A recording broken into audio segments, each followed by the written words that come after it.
oversight of the report on the investigation into Russian interference in the 2016 presidential election. I will now recognize myself for a brief opening statement. Director Mueller, thank you for being here. I want to say just a few words about our themes today: responsibility, integrity, and accountability. Your career, for example, is a model of responsibility. You are a decorated Marine officer. You were awarded a Purple Heart and the Bronze Star for Valor in Vietnam. You served in senior roles at the Department of Justice, and in the immediate aftermath of 9/11, you served as director of the FBI. 2 years ago, you returned to public service to lead the investigation into Russian interference in the 2016 elections. You conducted that investigation with remarkable integrity.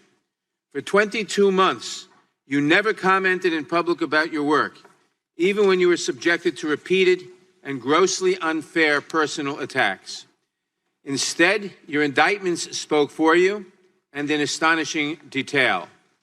Over the course of your investigation, you obtained criminal indictments against 37 people and entities. You secured the conviction of President Trump's campaign chairman, his deputy campaign manager, his national security advisor, and his personal lawyer, among others. In the Paul Manafort case alone, you recovered as much as $42 million, so that the cost of your investigation to the taxpayers approaches zero. And in your report, you offer the country accountability as well. In Volume 1, you find that the Russian government attacked our 2016 elections, quote, in a sweeping and systematic fashion, and that the attacks were designed to benefit the Trump campaign. Volume 2 walks us through 10 separate incidents of possible obstruction of justice, where, in your words, President Trump attempted to exert undue influence over your investigation. The president's behavior included, and I quote from your report, quote, public attacks on the investigation, non-public efforts to control it, and efforts in both public and private to encourage witnesses not to cooperate, close quote. Among the most shocking of these incidents, President Trump ordered his White House counsel to have you fired, and then to lie and deny that it had happened. He ordered his former campaign manager to convince the recused Attorney General to step in and limit your work. And he attempted to prevent witnesses from cooperating with your investigation. Although department policy barred you from indicting the president for this conduct, you made clear that he is not exonerated. Any other person who acted in this way would have been charged with crimes. And in this nation, not even the president is above the law. Which brings me to this committee's work: responsibility, integrity, and accountability. These are the marks by which we who serve on this committee will be measured as well. Director Mueller, we have a responsibility to address the evidence that you have uncovered. You recognize as much when you said, quote, the Constitution requires a process other than the criminal justice system to formally accuse a sitting president of wrongdoing, close quote. That process begins with the work of this committee. We will follow your example, Director Mueller.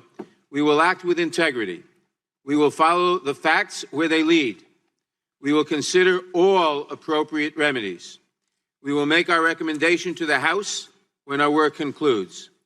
We will do this work because there must be accountability for the conduct described in your report, especially as it relates to the president. Thank you again, Director Mueller. We look forward to your testimony. It is now my pleasure to recognize the ranking member of the Judiciary Committee, the gentleman from Georgia, Mr. Collins, for his opening statement. Thank you, Mr. Chairman, and thank you, Mr. Mueller, for being here. For 2 years leading up to the release of the Mueller report, and in the 3 months since, Americans were first told what to expect and then what to believe. Collusion, we were told, was in plain sight, even if the special counsel's team didn't find it. When Mr. Mueller produced his report and Attorney General Barr provided it to every American, we read no American conspired with Russia to interfere in our elections, but learned the depths of Russia's malice toward America. We are here to ask serious questions about Mr. Mueller's work, and we will do that. After an extended, unhampered investigation, today marks an end to Mr. Mueller's involvement in an investigation that closed in April. The burden of proof for accusations that remain unproven is extremely high, and especially in light of the special counsel's thoroughness. We are told this investigation began as an inquiry into whether Russia meddled in our 2016 election. Mr. Mueller, you concluded they did. Russians accessed Democrat servers and disseminated sensitive information by tricking campaign insiders into revealing protected information. The investigation also reviewed whether Donald Trump, the president, sought Russian assistance as a candidate to win the presidency. Mr. Mueller concluded he did not. His family or advisors did not. In fact, the report concludes no one in the president's campaign colluded, collaborated, or conspired with the Russians. The president watched the public narrative surrounding this investigation, assume his guilt while he knew the extent of his innocence. Volume 2 of Mr. Mueller's report details the president's reaction to a frustrating investigation where his innocence was established early on. The president's attitude toward the investigation was understandably negative, yet the president did not use his authority to close the investigation. He asked his lawyer if Mr. Mueller had conflicts that disqualified Mr. Mueller from the job, but he did not shut down the investigation. The president knew he was innocent. Those are the facts of the Mueller report. Russia meddled in the 2016 election. The president did not conspire with the Russian, and nothing we hear today will change those facts. But one element of this story remains: the beginnings of the FBI investigation into the president. I look forward to Mr. Mueller's testimony about what he found during his review of the origins of the investigation. In addition, the Inspector General continues to review how baseless gossip can be used to launch an FBI investigation against a private citizen and eventually a president. Those results will be released, and we will need to learn from them to ensure government intelligence and law enforcement powers are never again used and turned on a private citizen or a potential or political candidate as a result of the political leanings of a handful of FBI agents. The origins and conclusions of the Mueller investigation are the same things: what it means to be American. Every American has a voice in our democracy, so it must protect the sanctity of their voice by combating election interference. Every American enjoys the presumption of innocence and guarantee of due process. If we carry anything away today, it must be that we increase our vigilance against foreign election interference while we ensure our government officials don't weaponize their power against the constitutional rights guaranteed to every U.S. citizen. Finally, we must agree that the opportunity cost here is too high. The months we have spent investigating from this dais failed to end the border crisis or contribute to the growing job market. Instead, we have gotten stuck, and it's paralyzed this committee and this House. And as a side note, every week I leave my family and kids, the most important things to me, to come to this place because I believe this place is a place where we can actually do things and help people. 6.5 years ago, I came here to work on behalf of the people of the 9th District in this country. And we accomplished a lot in those first 6 years on a bipartisan basis with many of my friends across the aisle sitting on this dais with me today. However, this year, because the majority's dislike of this president and the endless hearing into a closed investigation have caused us to accomplish nothing except talk about the problems of our country while our border is on fire and in crisis and everything else is stopped. This hearing is long overdue. We have had truth for months. No American conspired to throw our election. What we need today is to let that truth bring us confidence and, I hope, Mr. Chairman, closure. With that, I yield back. Thank you, Mr. Collins. I will now introduce today's witness. Robert Mueller served as director of the FBI from 2001 to 2013, and most recently served as special counsel in the Department of Justice, overseeing the investigation into Russian interference in the 2016 special election. He received his BA from Princeton University, an MA from New York University in my district, and his JD from the University of Virginia. Mr. Mueller is accompanied by counsel Aaron Zebley, who served as deputy special counsel on the investigation. We welcome our distinguished witness, and we thank you for participating in today's hearing. Now, if you would please rise, I will begin by swearing you in. Would you raise your right hand, please? Left hand. Do you swear or affirm under penalty of perjury that the testimony you're about to give is true and correct to the best of your knowledge, information, and belief, so help you God? Let the record show the witness answered the affirmative. Thank you, and please be seated. Please note that your written statement will be entered into the record in its entirety. Accordingly, I ask that you summarize your testimony in 5 minutes. Director Mueller, you may begin. Good morning, Chairman Nadler. and Ranking Member Collins and the members of the committee. As you know, in May 2017, the Acting Attorney General asked me to serve as special counsel. I undertook that role because I believed that it was of paramount interest to the nation to determine whether a foreign adversary had interfered in the presidential election. As the Acting Attorney General said at the time, the appointment was necessary in order for the American people to have full confidence in the outcome. My staff and I carried out this assignment with that critical objective in mind: to work quietly, thoroughly, and with integrity so that the public would have full confidence in the outcome.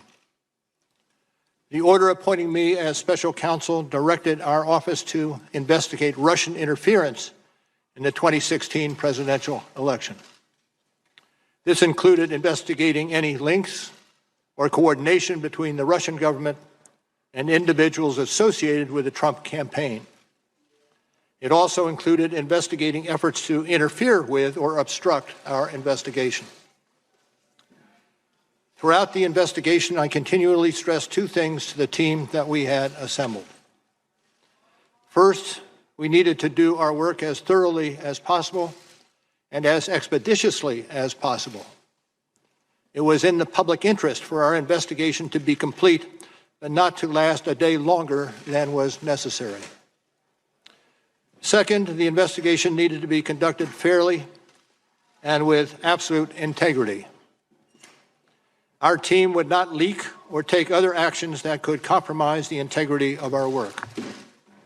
All decisions were made based on the facts and the law. During the course of our investigation, we charged more than 30 defendants with committing federal crimes, including 12 officers of the Russian military. 7 defendants have been convicted or pled guilty. Certain of the charges we brought remain pending today. And for those matters, I stress that the indictments contain allegations and every defendant is presumed innocent unless and until proven guilty. In addition to the criminal charges we brought, as required by Justice Department regulations, we submitted a confidential report to the Attorney General at the conclusion of our investigation.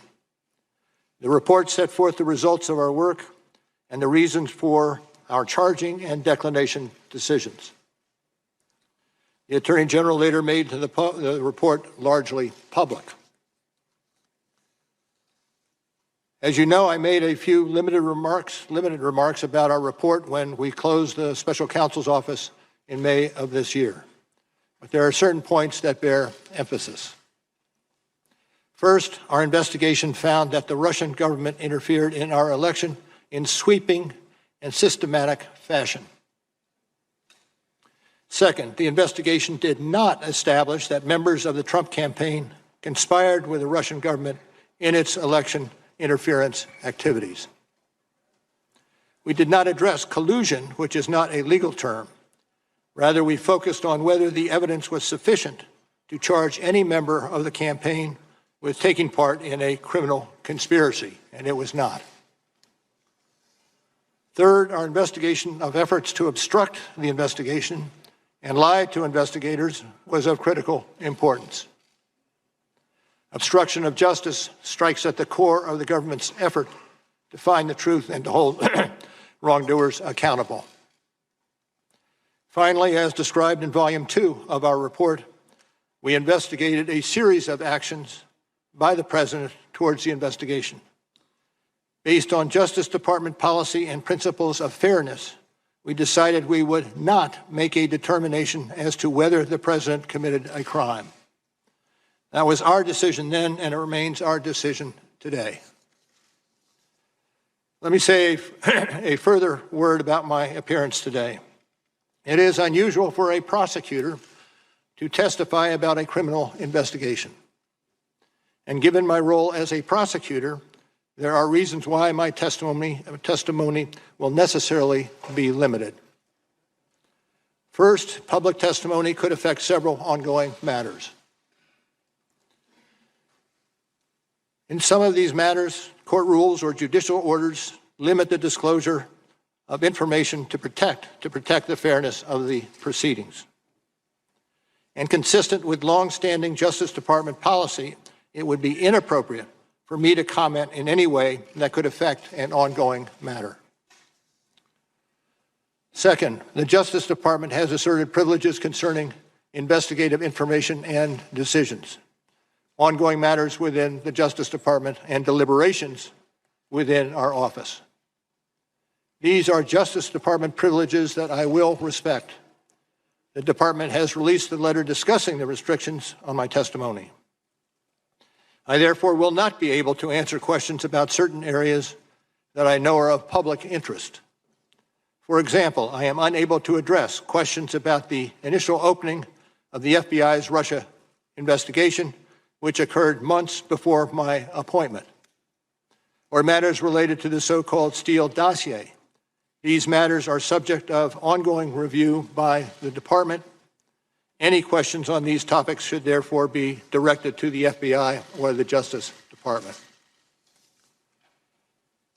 As I explained when we closed the Special Counsel's office in May, our report contains our findings and analysis and the reasons for the decisions we made. We conducted an extensive investigation over 2 years.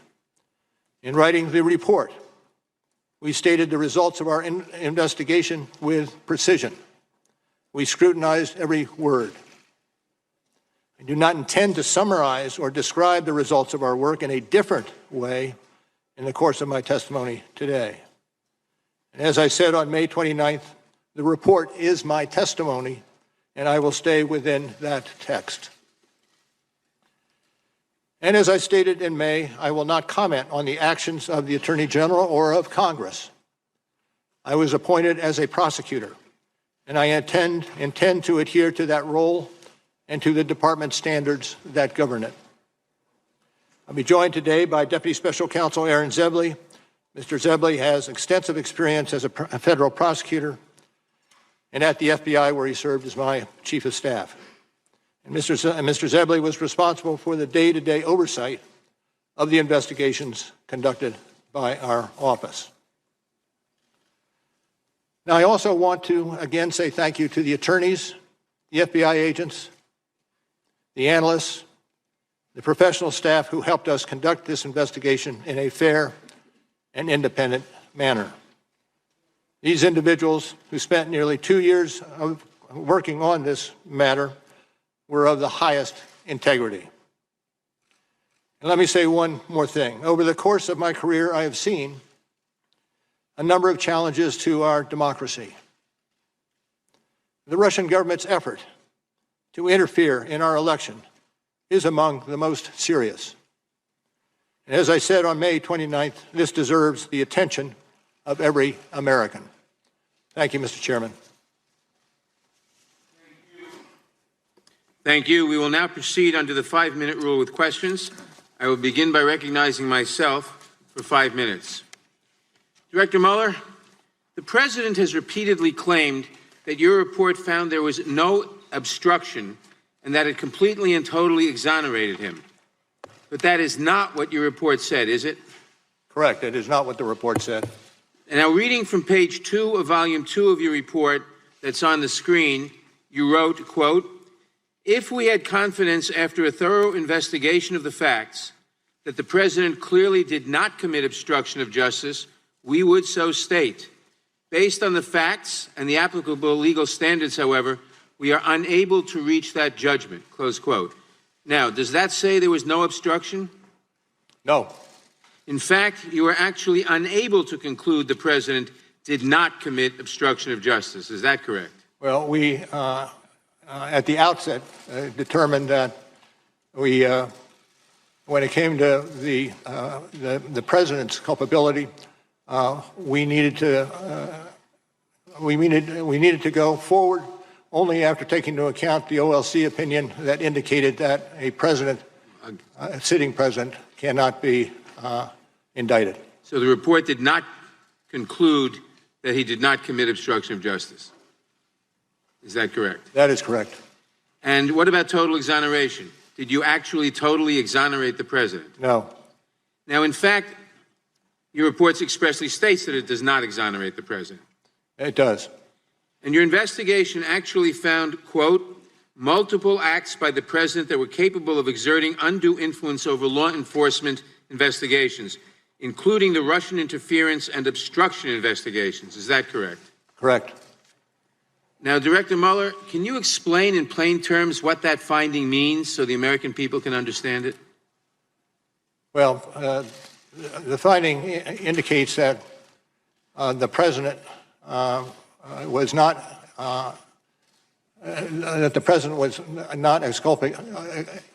exculpated for the acts that he allegedly committed. In fact, you were talking about incidents, quote, in which the president sought to use his official power outside of usual channels, unquote, to exert undue influence over your investigations. Is that right? That's correct.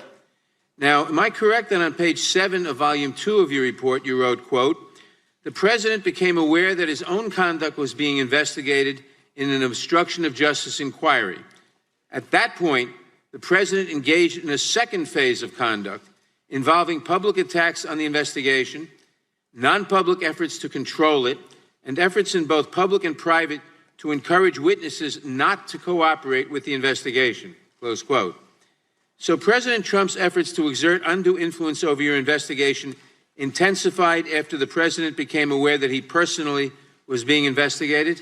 I stick with the language that you have in front of you, which okay. comes from page 7, volume 2.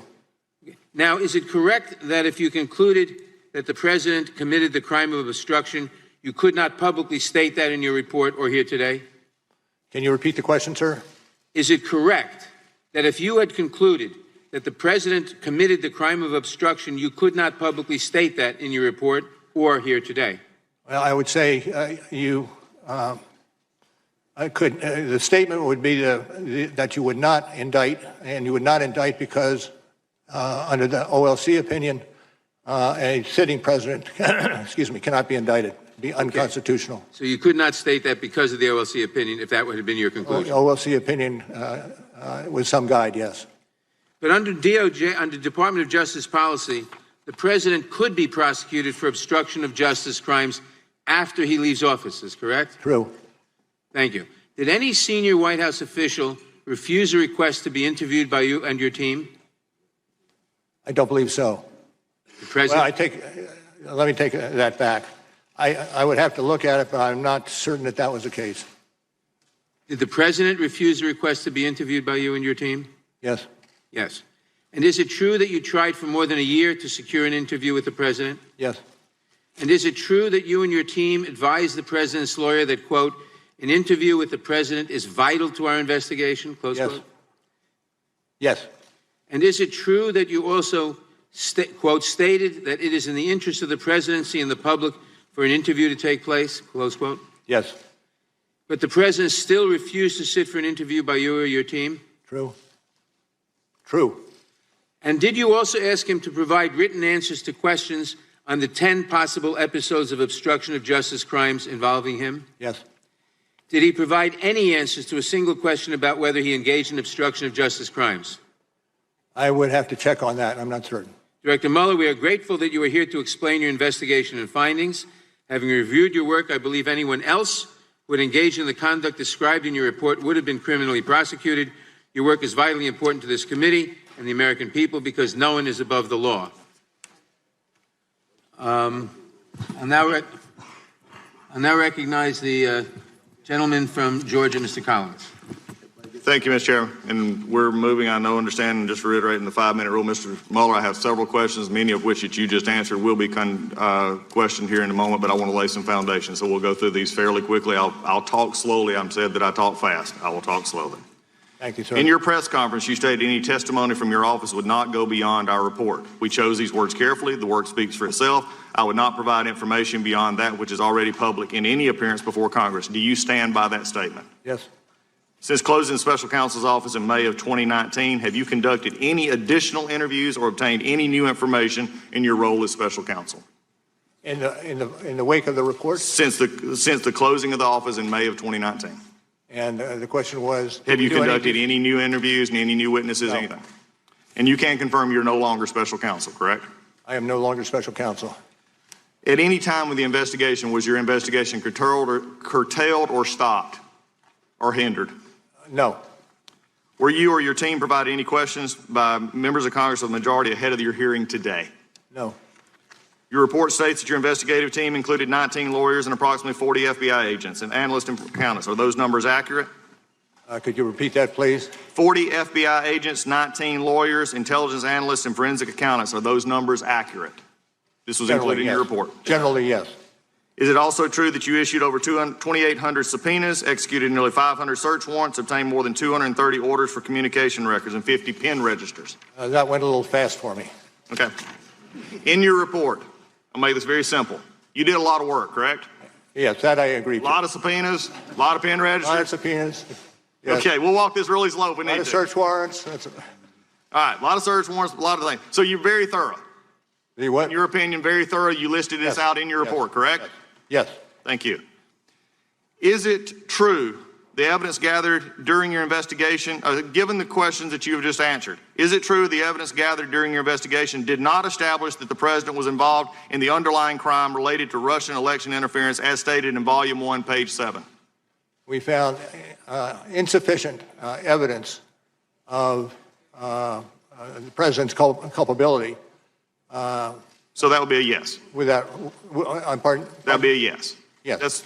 Thank you. Isn't it true the evidence did not establish that the president or those close to him were involved in the charged Russian computer hacking or active measure conspiracies, or that the president otherwise had unlawful relationships with any Russian official? Volume 2, page 76, correct? I leave the answer to the... Good morning. This is CNN special coverage of Robert Mueller under oath. Within the next hour, an extraordinary event is going to unfold on Capitol Hill. Former special counsel and FBI director Robert Mueller will testify publicly about his investigation into Russia's election interference and President Trump's alleged attempt to obstruct that investigation. I'm Jake Tapper. And I'm Wolf Blitzer. There will be back-to-back hearings today. Mueller will first be sworn in before the House Judiciary Committee, which will focus in on the episodes of obstruction documented in the Mueller report. Then the House Intelligence Committee will get its turn, concentrating on what Russia did to attack the 2016 presidential election here in the United States. Now, Mueller is clearly a reluctant witness. He has stressed that he's going to limit his testimony to what is in his 448-page report, which was released more than 3 months ago. But even if Mueller only recites aloud some of the key points of his investigation, that effect could be stunning, and these hearings could have blockbuster potential. We've gathered our correspondents, our experts, and analysts to bring you full coverage. I want to first go to Capitol Hill right now. Our senior congressional correspondent, Manu Raju, is up there. Manu, there have been overnight developments involving a last-minute request by Robert Mueller. What are you learning now? Yeah, sensitive negotiations that have been going on for up until essentially the last minute of this high-profile, high-stakes hearing in the aftermath of Robert Mueller making a request to have his top deputy, Aaron Zebley, to testify, to sit alongside him and actually be sworn in. Republicans objected to that request, but ultimately the House Judiciary Committee has agreed to allow Zebley to sit next to Robert Mueller. He's not expected to speak at the Judiciary Committee hearing, but the House Intelligence Committee, which will go after the Judiciary Committee, will actually swear in Zebley so he could answer questions potentially about personnel matters. Republicans have a lot of questions about that. We'll see how he answers. Adam Schiff, the chairman of the House Intelligence Committee, told us last night that he actually believes that Zebley will just answer technical matters and won't overshadow Mueller. But Schiff also pushed back last night against the Justice Department, which is trying to limit Mueller's testimony to essentially the boundaries of the Mueller report. He said there's nothing that binds you to that report. He sent this letter to Mueller telling him that he is free to testify. At the same time, there has been deliberations have been intensive behind the scenes. The Judiciary Committee Democrats held a mock hearing, one of 3 different mock hearings that Democrats and Republicans have held behind closed doors. Very unusual on Capitol Hill. Someone sat in and aid as Robert Mueller in the Judiciary Committee Democrat mock hearing yesterday. One played Jim Jordan, the Republican who sits on this committee because of Democrats trying to prepare for potential procedural hurdles and other objections that may be raised. And this Wolf and Jake, is some of the most intense crowding in the hallway that I've seen in some time. People have actually been sitting behind and waiting since last night, sleeping overnight to come into this packed hearing room here in the Rayburn House office building, lining outside the door, waiting for this key moment, this high-stakes moment that both parties are preparing for, sharpening their questions, and crowds are lining up for. And we do expect Robert Mueller to appear any minute for this hearing that will take place in just under an hour, guys. Manu, thanks very much. Jake, a lot of people are waiting to get inside, and Mueller is going to be arriving any minute. He's going to have a little preliminary behind closed doors with some members, and then they go into the open session. Let's turn to CNN Justice correspondent Jessica Schneider. Now, Jessica, how has the Justice Department reacted to this news that Mueller wants his deputy, who will now be sworn in, and join him during his testimony before the House Intelligence Committee? Right. So, Jake, the Department of Justice really objecting to Aaron Zebley or really any other person testifying in conjunction with Robert Mueller. It's not authorized practice. The department generally prohibits line attorneys from testifying. But in all actuality, Aaron Zebley is a private citizen, and all the Department of Justice can really do at this point is object. Zebley is no longer an employee of the Justice Department, obviously no longer a member of the special counsel's team. Of course, this was a late night request from Robert Mueller himself. We know that Aaron Zebley will be appearing next to him when he goes before the House Judiciary in just about less than an hour, and then also will be sworn in as a witness before the House Intelligence Committee. We know that this was a request from Robert Mueller himself to have his deputy special counsel, former deputy special counsel, sit next to him and possibly help him with any questions that he might not be able to fully answer. The spokesperson for Robert Mueller I spoke to this morning is not commenting on whether or not they've heard any further objections from the Justice Department. But again, the Justice Department really doesn't have full authority here. Zebley is a private citizen and can testify. We heard from Robert Mueller's spokesperson yesterday, really putting it this way, saying Aaron Zebley was the deputy special counsel and had day-to-day oversight of the investigation. So obviously that could lead to what potentially Aaron Zebley could be assisting Robert Mueller with some of that questioning about some of those day-to-day operations of the investigation. And I did just speak to Robert Mueller's spokesperson, and I've learned that when Robert Mueller arrives, he'll also be accompanied not only by Aaron Zebley, but also by some of his team from the special counsel's office. This is presumably the same group of people who have been working with Robert Mueller as he's been diligently preparing at the offices of Wilmer Hale. That's Robert Mueller's former law firm right here in Washington, D.C. We know that he has been preparing throughout the past few days or weeks. So that group of people will be with him. Presumably we'll see them sit just behind Robert Mueller at the hearing as he begins to testify at 8:30 this morning. But so far, no more word from the Justice Department, but we do know that generally they are objecting to Aaron Zebley testifying alongside Mueller, which he's expected to do at House Intel in the second part of the day. Guys? All right, Jessica Schneider at the Justice Department. Thanks so much. President Trump clearly has been on edge ahead of the Mueller hearings, once again using the phrase that he's often used, witch hunt. Let's go live to our White House correspondent, Boris Sanchez. What's the latest over there, Boris? Hey there, Wolf. Even though sources have indicated that President Trump is not anxious about Robert Mueller's testimony today, it's clear that this investigation and that the potential damaging information to come from Mueller is consuming the president. We've heard that he's been phoning allies, asking them specifically about what Mueller may say in his testimony. The president also publicly yesterday made comments to a group of young conservatives complaining that this investigation has continually overshadowed his presidency. The president letting his anger be known in a series of tweets this morning as well. Take a look, the president writing, "So Democrats and others can illegally fabricate a crime, try pinning it on a very innocent president, and when he fights back against this illegal and treasonous attack on our country, they call it obstruction. Wrong. Why didn't Robert Mueller investigate the investigators?" The president also taking exception to Aaron Zebley testifying alongside Robert Mueller. He tweeted this out about the deputy special counsel, writing, quote, "It was never agreed that Robert Mueller could use one of his many Democrat never-Trumper lawyers to sit next to him and help him with his answers. This was specifically not agreed to, and I would never have agreed to it.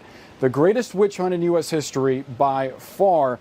We should point out it's not especially known that Aaron Zebley is a never-Trumper, or that he's a Democrat. Federal records indicate that he's never donated to either political party.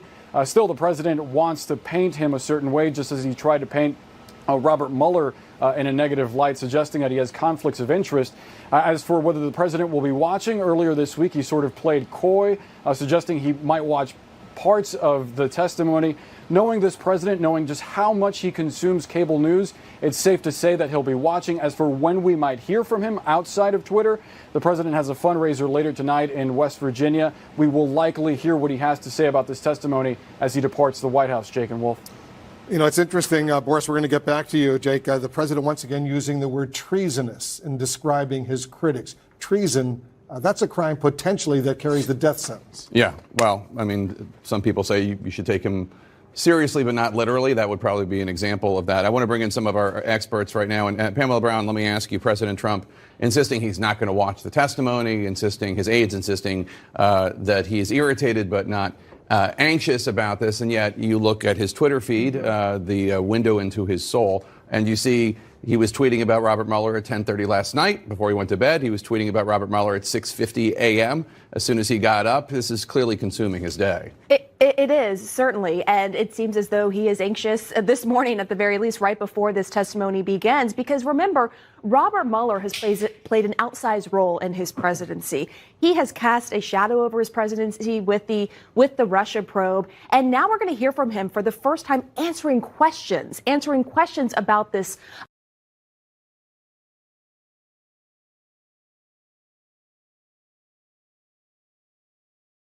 Who say they don't expect anything new to come out of this because of Robert Mueller saying he's going to stick to what was said in the report, stick to his public statement. But they are expecting some unseemly headlines to come out, and they're going to be watching this very closely today. And Dana Bash, I've spoken to a number of Democrats on Capitol Hill, and it's very clear that even if it's just kept within the constraints of what's in the Mueller report, right, they have clear goals about what they want Mueller to educate the public about. Here are the 5 incidents that we think constitute obstruction of justice. Here is the facts about Russian election interference. Russians offered the help. The Trump people welcomed the help, and then the Trump people lied about it. They know what they want the public to know. That's exactly right. And educate the public is the key phrase that you just used there. Because if you look at the big picture of the will they or won't they on impeachment, what House Democrats, the leadership, their argument that they're making to their very anxious rank and file and to the grassroots is, hold on a second. The public isn't where you are yet. We need to get them there. That is what, for the leadership, this is about. Now, obviously, if you would give them truth syrup, they're hoping that this doesn't get to the point where they have no choice but to start impeachment hearings. But if you look at the chairman of the committee that we're going to see this morning, Jerry Nadler, he has made it very clear that he does want to start impeachment hearings. He's at odds with the Democratic leadership. And that's why this hearing is so crucial, because even if he can get Robert Mueller to say what is in the report, to explain the areas where he couldn't charge the president for obstruction, but he laid out areas where there clearly was, that's key. And the other point that is really critical is that this is a roadmap for impeachment. And so if they can get Robert Mueller to articulate this roadmap on obstruction, then the people who want to push for impeachment can take that map and use it and run with it. And Jim Sciutto, this is also, might be a roadmap for impeachment, but the Mueller report is also a case study of Russian election interference. And one of the points of the House Intelligence Committee, the Democrats on it at least, is to make the case that the Russians are still doing this. This is how they did it last time. They might try similar tricks next time. The expectation, in fact, is that they will, and they already attempted in 2018. Remember that phrase, Robert Mueller, from his previous public statement, sweeping and systematic interference in the election. This Mueller report, you talk about educating the public, educates the public on just how sweeping and systematic that was, to a president as well who has denied the significance of it and questioned even if Russia was behind it. But let's look at the statistics here. 470 fake Facebook accounts, 126 million Americans reached by those fake accounts, 3,500 fake Facebook ads, 3,800 Twitter accounts, all traced back to this troll farm in St. Petersburg known as the IRA, run by a close friend of Vladimir Putin. That is sweeping. That is systematic. And keep in mind as well, of course, you had the stolen DNC emails. You had the stolen John Podesta emails, all released with intent. You know, it's no accident that John Podesta's emails were released 22 minutes after the Access Hollywood tape, okay, by WikiLeaks. You know, this was timed to have impact on this election. And we have another presidential election coming up next year. And the expectation from everyone in the intelligence community and law enforcement is that Russia will try again. And imagine if Russia does, and how this country will receive that, given that the fact of this interference has become a partisan issue. It should not be, but the fact has become a partisan issue because the president has made it such. And in fact, we've heard from the president and others close to the White House that accepting information from the Russians there's not necessarily anything wrong with that. Absolutely. You're looking on the right side of your screen live pictures of the committee hearing room. We are going to take a quick break. We'll be right back with more on Robert Mueller under oath testifying before the American people. Welcome back to our special coverage. And Preet Bharara, all these attacks on Robert Mueller and his team coming from the President of the United States, how's that going to impact Mueller today? He's going to clearly want to defend himself and his team. Yeah, I would hope so. I mean, Bob Mueller is somebody who people who've worked with him respect immensely. He has dead loyalty from people because he models good behavior, he models integrity.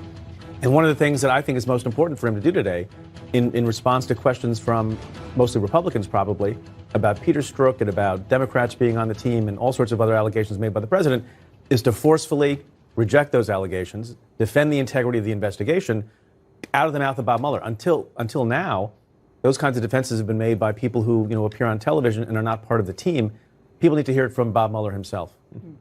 And it's going to be a significant development, Laura, when we watch all of this unfold, because Mueller, as we've been saying, he didn't want to have to do this, but he's doing it. He is, and he didn't want to have to also write a letter to William Barr telling him, please present my summary that I already gave to you. He was accused of being snitty, and you wonder if it's going to be a self-fulfilling prophecy here, and they've laid the groundwork to say any defense he makes on the integrity-based claims, any statements he makes to defend his own honor or the career legacy of his team is going to be viewed as him simply trying to preserve himself as opposed to the American people. So I'm curious to see how they're going to play it in that respect. And the Democrats, Jeffrey Toobin, they've been practicing, they've been rehearsing, they've had mock hearings. You know what they should practice the most? Shutting up. They should let Mueller talk. I mean, you know, they only have 5 minutes, and obviously they all know that how much attention there is going to be on this, and they're going to want to talk for their 5 minutes. And I think the great challenge for these politicians is going to be to actually let the witness do the talking, not them. You can see the hearing room, Jake, beginning to fill up. The members, they're not there yet, but they'll be walking in, the Democrats and the Republicans, and they're going to try to equally divide the time they have for questioning. That's right. And Preet, I wanted to ask you, I talked to some House Democrats in the Judiciary Committee today. They say there are 5 things that they want the public to learn about the potential obstruction of justice. One is the president, according to former White House counsel Don McGahn, telling him to fire Mueller. Another is Don McGahn saying that President Trump then told him to lie about it publicly. Another is the president, according to Corey Lewandowski, his former campaign manager, telling Lewandowski to tell Jeff Sessions, then the Attorney General, to restrain what the investigation's about. The fourth is Lewandowski saying that then the president said to Sessions, if you don't meet with me, the president's going to fire you. And the fifth one is what the Democrats consider to be witness tampering, inducements for Manafort to not cooperate, inducements to Cohen to not cooperate, and then threats to his family, according to Democrats, after he did start cooperating. Do you think that the Democrats can actually make that case with those 5 elements? It's a lot of stuff, and it depends on how much Mueller wants to say, how much he wants to amplify. As we've been talking about, the best way might be to have a member of the Democratic side recite the fact and just ask Mueller to agree with it. And maybe he'll embellish a little bit, but it's doubtful that he'll do much more. And the way you laid it out, if Bob Mueller himself said it in the way you just did, listed it out, talked about how significant those things were, that would be a very momentous thing. I don't know that he'll do that.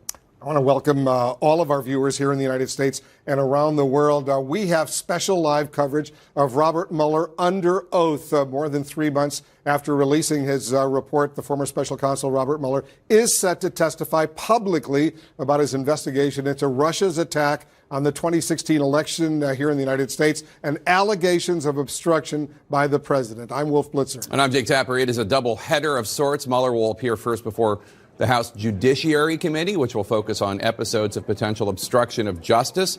Detailed in Mueller's report, Democrats there would like Mueller to say whether President Trump would have been charged if he were not a sitting president. But Mueller has made it clear he wants to stick to the 448-page report and not deviate from it in any way.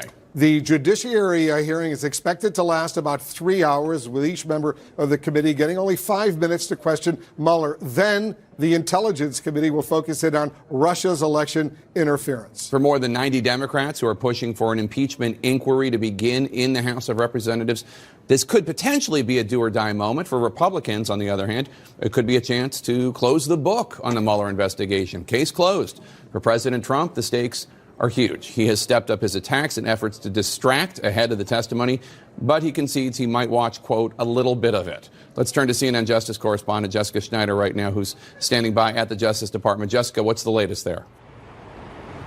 Well, Jake, we just saw Robert Mueller walk in to Capitol Hill, accompanying him at least one member of his security team. But I have learned that accompanying him in the actual hearing and for his testimony will be at least several members of the special counsel's team, members who have worked with him throughout the past 2 years, working on this investigation, working to issue this 448-page report.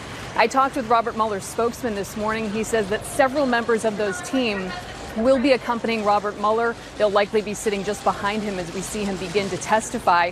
These are likely the same members of his team who have been helping Robert Mueller diligently prepare for this testimony. I've learned that over the past few days, past few weeks, Robert Mueller has been using unoccupied office space at the WilmerHale law offices. That's Robert Mueller's previous law firm, to prepare for this. Robert Mueller's spokesperson wouldn't get into the content of the preparation, but again reiterated that Robert Mueller will stick to his report. Wouldn't give much indication about his demeanor either, other than saying that Robert Mueller will be prepared as he always is. But of course, someone who will be next to Robert Mueller is the former deputy special counsel, Aaron Zebley. He'll be next to him in this first set of hearings before the House Judiciary Committee. And then we understand that he will also be sworn in as a witness before the House Intelligence Committee in that second set of hearings. This is something that the Department of Justice objects to. It is against department practice to have line attorneys in this type of setting, sitting next to the special counsel, testifying. But of course, since Aaron Zebley is a private citizen, there's really nothing more that the Department of Justice can do but, sort of informally object here. I've talked to the spokesperson for Robert Mueller. He would not comment as to whether the Department of Justice has issued any more formal objection, but again, at this point, there's really nothing that can be done. Aaron Zebley was the deputy special counsel. He really was in charge of the day-to-day operations of the special counsel's office. So, of course, we know that in this last-minute, late-night request from Robert Mueller, he did request that Aaron Zebley be there with him for this testimony to potentially help him answer any questions that he might not exactly be able to answer. And that could go to some of the day-to-day operational questions, perhaps questions about any personnel. So we know that Aaron Zebley will be there with him, next to him, at this first set of this hearing before the House Judiciary Committee, and then also will be sworn in as a witness, potentially answering questions as we go into that noon hour with the House Intelligence Committee. So we know that Robert Mueller showing up very prepared today, having prepped for days, if not weeks, with members of the special counsel's team, members who will be likely sitting behind him as he begins this testimony in just less than a half an hour. Jake and Wolf. All right, Jessica Schneider, thank you so much. Clearly, Jake, the stakes are enormous right now, especially over at the White House, even as the president throws around his catchphrase, witch hunt.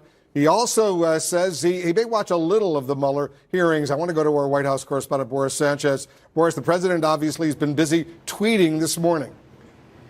Yeah, that's right, Wolf. President Trump has also been phoning allies, asking them what they can expect, what he can expect from Mueller's testimony. The president obviously interested in what Mueller has to say. Sources have told us that he's not anxious about Mueller's testimony, but he is irritated. I think the right way to describe the president right now is obsessed, consumed, and you can tell by his Twitter feed. The president sending out at least 6 tweets this morning about Mueller's testimony. bringing up all sorts of deep state conspiracy theories that we've heard this president peddle before, also suggesting that Robert Mueller, again, has a conflict of interest because he met with the president to potentially discuss taking on the role of FBI director, a position that he had held for 12 years. The president seeming to suggest that Mueller had a vendetta against President Trump. The president also tweeting about Aaron Zebley, Mueller's deputy special counsel, suggesting that he's a never-Trumper, a Democrat who's also out to get the president.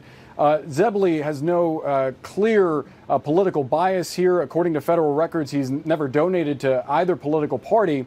But the president is continuing to smear the special counsel and suggest that this is all basically a deep state conspiracy out to get him. As to the question of whether or not the president is actually going to be watching, you mentioned he did play coy the other day and suggest that he would watch bits and pieces of it. Given just how much this president consumes news, even when he's abroad visiting foreign leaders, we know that he likes to weigh in when it concerns him. It is likely we will see the president continue tweeting as Mueller is testifying, and we will certainly hear from the president later today. He has a fundraiser in West Virginia, and there's no question we're going to hear from him as he departs the White House. Jake and Wolf. That's going to be around 4 p.m. Eastern when he's scheduled to leave the White House, head over to Marine One and Joint Base Andrews on his way to West Virginia. Originally, this hearing was supposed to be a week ago, and the president put together a little counter-programming, which I believe ended up being the Greenville, North Carolina rally that ended up being somewhat controversial because of the send her back chant. Somewhat controversial? I'm trying to be restrained this morning. Let's go to Capitol Hill right now, CNN. Senior congressional correspondent Manu Raju is monitoring all the goings-on. Manu, tell us what you're seeing. Yeah, anticipation building in these hallways. People have been camped out overnight waiting for a chance to get in this room. Those are just the people in the audience in this tiny hearing room. Democrats and Republicans recognize the stakes of this hearing as well, for days preparing intensely, more than any hearing in recent memory, holding mock hearings and narrowing down their line of questioning. Democrats in the House Judiciary Committee plan to focus on a handful of episodes of obstruction of justice to try to drill home the idea, in their view, that the president was engaged in criminal conduct in the White House, trying to focus on witness tampering allegations. He tried to fire the special counsels, and potential that the president tried to limit the scope of the investigation to exclude him. Republicans have a different objective. They want to raise questions about the credibility of Mueller's team, the credibility, why this investigation was started in the first place, and also drill home the point that nobody on the Trump team was charged with a criminal conspiracy with the Russians. Ultimately, though, the question is, how much does this change the perception in the minds of voters and the public? Democrats right now, some are raising expectations, believing it could change the course of the House on impeachment proceedings of this president. Others saying that the American public is dead set in its views of the president, trying to say that there's not a whole lot that will change. But nevertheless, everybody waiting for Robert Mueller to come and see what he has to say, whether he goes beyond anything that we don't know already, how much he provides this committee. Still an open question. He arrived moments ago, did not answer questions, of course, to reporters. We'll see how many questions he ultimately agrees to answer in this open session in just a matter of minutes, guys. All right, Manu Raju, thanks so much. Wolf, one of the key sentences in the Mueller report, the investigation did not establish that members of the Trump campaign conspired or coordinated with the Russian government in the election interference activities. If that was the only sentence on it that we hear today, it would be great for the Republicans, great for President Trump. Unfortunately for them, there are a whole lot of other details that are rather unseemly, even if they are not illegal. And they're going to be pressing the Democrats for a whole bunch of answers from Mueller. The Republicans will have a very, very different agenda, and we'll see that unfold. 5 minutes for a Democrat, 5 minutes for a Republican. Our coverage will continue right up. We're just a few minutes away now from the start of former special counsel Robert Mueller's unprecedented testimony up on Capitol Hill. Let's bring back our correspondents and our analysts. You're watching some specific indicators right now, Dan. That's right. We just went back to find it, page 8 of volume 2, in case anybody's playing along at home. This is such a key question, and the question for us is whether or not the Democrats can get Robert Mueller to elaborate on it, which is when he said, at the same time, if we had confidence after a thorough investigation of the fact that the president clearly did not commit obstruction of justice, we would so state. So fleshing that out in any way, shape, or form, well, why don't you have confidence that the President of the United States did not commit a crime? It's a bit of a double negative, but that could be key for any question of whether or not there is legitimacy for an impeachment inquiry to begin. Having said that, knowing and studying Robert Mueller the way all of us have, it's probably unlikely that he's going to go there, because he's more likely to say, I didn't feel that I had enough, I couldn't prosecute the president, so therefore I didn't look into it, so it's not appropriate for me to talk about it. But if they can get even a nugget out of him, it would be huge for Democrats. And I think one of the things that Democrats could hone in on with that is an apparent inconsistency, because before that he also says that it would be unfair to accuse the president of a crime when he wouldn't have the legal recourse to clear his name, because we can't charge him because we're bound by the OLC memo. So they can hone in on that. On one hand, you said you can't accuse him of a crime, but then you go on to say if we were confident he didn't commit a crime, we would so state, and hone in on this idea that if he wasn't president, would you have charged him? I think that's one of the key questions. Absolutely. Was it the policy? Was it the Office of Legal Counsel memo that prevented him from going that step? Or was it the evidence? Because he cites, nearly a dozen incidences of possible obstruction, which is some evidence. Was his decision based on there not being sufficient evidence to proceed, or was it on the policy? And that's an obvious question for Democrats. Will he give them an answer? Remains to be seen. And this, to me, is the biggest clue in that roadmap to potential impeachment that we talked about. What he is saying is, I couldn't do it. It's your job, Congress. And by the way, he made the decision not to do it, but when did you make that decision, Robert Mueller? Was it very early on, or why, when you mentioned the idea of the importance of preserving evidence? Was it because you had an eye to a future indictment, a future prosecution of a now non-sitting president? Was it because you wanted to provide it to Congress and say, look, I can't do it, but they haven't spoken to you, they've stonewalled you, they will stonewall you? What was the reason, and when did you decide it's going to be a very important question for Mueller? And Preet, one of the other cases, obviously, that the Intelligence Committee is going to be focusing on is the question of Russian election interference. And Democrats on the committee are going to try to make the case that, look, Russians offered help, the Trump campaign welcomed help, and then the Trump team lied about it. And whether or not there was any demonstrable way to prosecute them, which there was not, according to Robert Mueller, those facts are unassailable. And again, it's a public education campaign. Yeah, look, I think that's very important. And I think that Bob Mueller, some of those forceful things that he has said, both in the report and when he did his press conference, was about these simple, unassailable facts that you just recited. The Russians attacked us through interfering in our elections, and it can't happen again. I'll tell you another thing that I think is very important, is to establish through Bob Mueller, if you can, what the proper conduct is for campaigns in 2020. Some senators asked this question of Bill Barr, I think it was Senator Coons, tried to get the sitting Attorney General of the United States to state on the record, what is your view of what a campaign should do if it is approached in the 2020 election with information that's derogatory about an opponent from a foreign government? And actually, Bill Barr hemmed and hawed a little bit and then narrowed his answer to say if it was from a foreign power or an intelligence service, then you should call the FBI.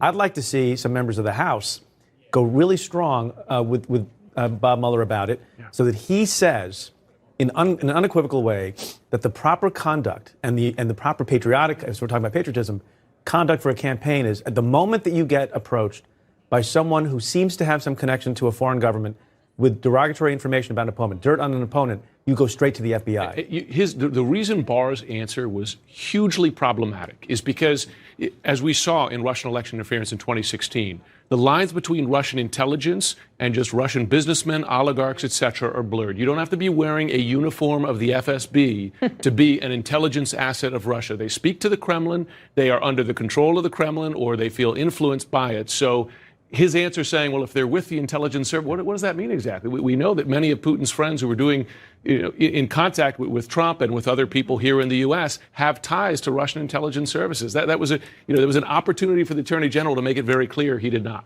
And Garrett, one of the other things that's going on here that I suspect we're going to hear in both hearings is Republicans have this counter narrative, not necessarily grounded in fact, but grounded in theory that the Obama administration, again, this is not based on fact, the Obama administration basically set Trump up, that this is all just a hoax, this is what when President Trump refers to treasonous falsely.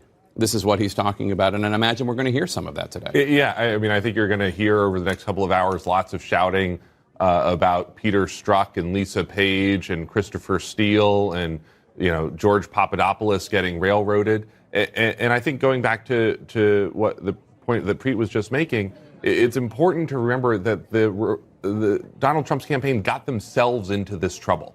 It was their actions, it was their willingness, and the criminality that we have already seen out of the Trump campaign in 2016, that alone should be one of the biggest political scandals in American political history. I mean, you had a campaign manager who was indicted as an agent of a foreign power. You had a deputy campaign manager. You had the national security advisor as a separate agent of a separate foreign power. I mean, this is sort of unprecedented levels of political corruption. And yet, no charges for conspiracy, for conspiring with Russia to interfere with the election, even if there was a lot of smoke. And that's why the Republicans, if they can keep off their tinfoil hats, have a lot to work with here. Because they can say to Mueller, you had an unlimited budget. You had dozens of FBI agents working for you. You had no political interference from the Trump administration, and yet you still couldn't find any criminality in terms of the relationship between the Russians and the Trump campaign. That's true, and it doesn't require them to go off into crazy land with Christopher Steele and all the rest of it. But you made this point in your podcast, shameless plug for you, Thank you. that it's not just, yes, they said very clearly in this report that they couldn't charge him with anything, charge anybody with anything on collusion or conspiracy. It doesn't say that they didn't find evidence of conspiracy. Right. I mean, and that's a key question. Prosecutable evidence, right. Correct. What are the 6 words that we hear from Donald Trump over and over again? That no collusion, no obstruction, total exoneration. Are those 6 words true? No. That's right. And the question is, will Mueller acknowledge or assert that the president has been lying about his report over and over again? And that's also one of the main points that House Democrats talk about is they think that the last 3 months has been a big misinformation campaign from President Trump, from Attorney General Barr as well, about what's in this report. That it basically is that the salesmanship has been repeated over and over: no obstruction, no collusion, total exoneration, which is not the case. And Jake, you know what? It works. It works. Yeah. It is not an accident that Bill Barr came out and set the narrative before anybody saw the report. It is not an accident that Bill Barr came out and said things like the president was exonerated, and that's not what this report says.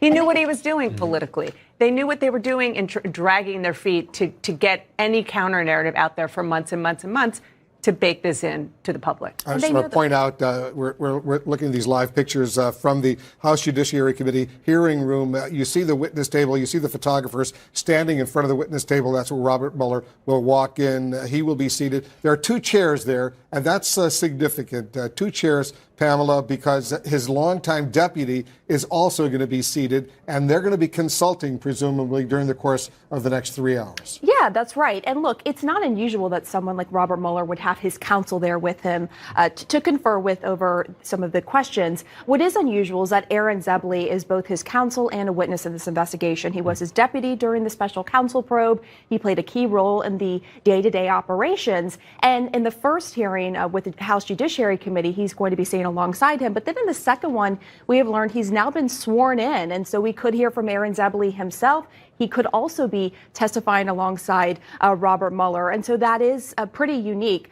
The president has been tweeting about this morning. Clearly, this is on his mind. He's making a big deal out of the fact that this is a last-minute request from Robert Mueller and that he's going to be helping him with some of the answers, which is pretty rich because the president also conferred with his lawyers when he answered the questions to special counsel. And one of the questions I assume will be asked, and Preet, maybe you can help us on this, why didn't you demand a sit-down interview with the President of the United States? Why did you only allow written questions and written answers?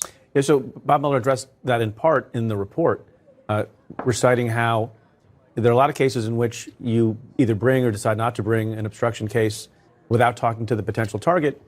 My view has always been that he had a tough decision to make, and that the timing of it was such that if you went down this road to try to force the testimony, compel the testimony by going to court and then multiple courts because of appeals, that might drag on until the middle of the next year, closer to the election.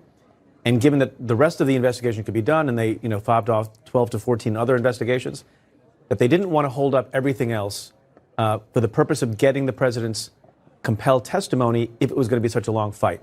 And there would have been a lot of criticism of Bob Mueller and of the investigation if it dragged on over that fight. At the end of which, there was still the possibility that the president, although unlikely, but the possibility that you get to that point and the president pleads the fifth, and then you wasted a lot of time. So I want to go down the line in the 5 minutes we have before the hearing begins and just get a quick reaction from each one of you as to what is the one thing you're looking for in the hearing that is about to begin in 5 minutes. Garrett? The answer to the logic problem, I would have exonerated the president if I could. I haven't. What does that mean, Bob Mueller? Preet? The same. I don't know that he'll answer it, but this weird conundrum that he was in, where he couldn't say what I think he believes, that there was obstruction of justice, it will take good and clever questioning to get a real answer to that. Laura? Well, to add something new, in terms of Barr, why do you believe that Barr has made statements to craft a narrative just to show that the President of the United States and his response and lack of cooperation was because he was angry with the media? Was that your rationale as well, or was it something more? Persuasive public evidence that the president committed crimes. Do you think that he will offer that? That's why I'm watching with you. I want to see it. Dana? A green light and maybe even a nudge to members of Congress that they should pick this up, because that is what the Constitution prescribes when you're talking about the President of the United States. Because the way he read it, and obviously the way the Department of Justice Office of Legal Counsel read it, is they had a wall that they hit in looking at the President of the United States, because that's Congress's job. So basically confirmation that this is a referral to Congress to act. Precisely. Pamela? Yeah, this is clearly a wish list, but the big question, if he wasn't president, would you have charged him? Should he be charged after he's president? Did you consider sealed indictments? On Russian interference, the other main topic of this report, can he pierce the partisan bubble on this grave, clear and present danger to American democracy? Happened in 2016. It will happen again in 2020. Can Mueller pierce that bubble and get the president to act definitively on this? Let's go down the line once again. And Garrett, I'll start with you. If you could ask Mueller one question, what would that be? I think it's the question that Dana raises, which is, did you intend for Congress to pick this up? And I think he sort of danced around answering that. But I think that that's the most important message that Congress needs to hear. I like that question, too, but he's not going to answer it. I would like a simple answer to a simple question along the lines of what Jeffrey said, which is, did your investigation find evidence of obstruction of justice by the president, followed up by, did the investigation find substantial evidence of obstruction by the president? Which of the 11 instances of obstruction do you find the most troubling that Congress should actually act on? Has the president been lying about your report for the past 6 months? Oh, wow, that's a big one. Oh, that's a really good one. I don't think he's going to answer that. You asked me what I wanted. I didn't say I would get it. Yeah, and also, I do think it will be interesting to hear him answer the question from Republicans. Why did you hire people who have donated to Democrats? What was the reason behind that? We haven't heard that. All we've heard is the Republican pounding on him. Well, why did you do it? Yeah, what I said earlier, but also, did you not make a decision on obstruction because you wanted Congress to take this up? Was it the evidence or the department policy that kept you from indicting the president? And I'd like to hear a little bit more focus from him on what the Russians did and what he thinks the Trump campaign should have done in response, since obviously they did not find prosecutable evidence of conspiracy with the Russians. Does that mean that any other campaign in a similar situation would, should, could do the exact same thing and not get in trouble for it the way that happened here? Especially since the president has said that he would accept help. He said, he said information from foreign governments, he would definitely take a look at it again. Robert Mueller is about to walk into the House Judiciary Committee hearing room. It's a packed room right now. The members are... a lot of the members are already there. They've arrived. They're going to be asking the questions. The chairman, Jerry Nadler, will open with a statement. The ranking member, the Republican Representative Collins, will then have an opening statement. Mueller will be sworn in. He will make his opening statement, Jake, and then it's Q&A. It's questions by the members, answers by Mueller. And one of the things that we've gotten used to in Washington, D.C. is people asking questions and members of Congress asking questions. And they're not really asking questions. They're giving little speeches. They don't actually care what the answer will be. I suspect, especially when it comes to the Democrats, they will want to have Robert Mueller speak as much as possible because they want Mueller to There's the chairman. Convict the president, for want of a better term. They want sound bites from Robert Mueller. I don't know what Republicans will be doing. This is Jerry Nadler looking, the Democrat from New York City. He's the chairman. They're very well organized on the House Judiciary Committee. They've been starting pretty much on time. It's 8:30 a.m. Here on the East Coast right now. This is supposed to begin right now. 3 hours, we're told, of questioning. We'll see if there's a break in between. Then there will be a half-hour break, we're told, before the former special counsel goes before the House Intelligence Committee. And Dana, we're told that they will meet in the same room, so logistically it will be a little bit easier. Yes, and look, this is, how many hearings have we seen over the years where we say this is big, this is momentous, this is big, this is momentous? I mean, this is, there's so many wow moments of the Trump presidency. I would venture to say this is, even if it doesn't go beyond the four corners, just the theater and the implications of actually hearing from Robert Mueller and seeing him questioned under oath, probably one of the biggest moments so far of the Trump. Here he comes. Here comes Robert Mueller, former FBI director, special counsel, somebody that Democrats have been trying to get to this hearing room for months and months and months. Finally, Mueller made it very clear they would have to subpoena him if they wanted him to come before the hearing, and he is finally here. He asked for the Justice Department to give him some sort of instructions as to what to talk about. They told him to stay within the confines of the report, the Mueller report. He is going to be seated. There will be the opening statements. I believe after the opening statements by the chairman and the ranking member, he will be sworn in. He will then deliver his opening statement and then respond to questions. This is a little, and Dana, you covered Congress a long time. They always do a little photo op before so the photographers can get some pictures. Yes, and how many times did you say he's testified? 88, I believe, 88, because yeah. obviously as former FBI director, he testified a number of times. And every single time in a white shirt. Every single day in a white shirt. Yeah. Like the G-Man. And not a surprise, Heckler is trying to disrupt already. I might just sort of add sort of a moment of poignantness. You know, this is Bob Mueller has spent almost 40 years with the Department of Justice, testified before Congress 88 times. I think if Bob Mueller has his way, this is the last time he'll speak in public in his life. I see Andrew Goldstein, who used to work in my office, was the chief of corruption, who's one of the people on the special counsel's team, was reported earlier with him today. And again, as you noted, it's going to be interesting to see if Robert Mueller defends the